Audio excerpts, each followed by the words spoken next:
Programang ito ay rated SPG. Striktong patnubay at gabay ng magulang ang kailangan. Maaaring may masiselang tema, lengguwahe, karahasan, sexual, horror o droga na hindi angkop sa mga bata. Nag-announce na nga si Dr. Nyag na mapapasa kanya na nga muli ang Apex.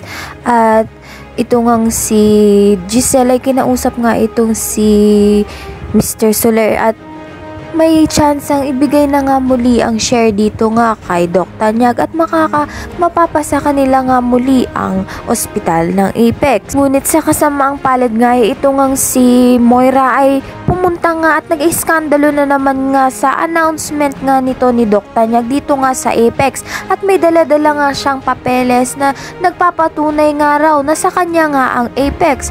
Ngunit hindi na nga magpapatinag itong si Giselle at pinunit niya nga sa harapan nga nito ni Moira ang papeles na dalan-dala niya. At sinabi nga ni Giselle dito nga kay Moira na hindi na niya nga magiging sa kanya ang Apex at hindi na nga siya makakatapak rito.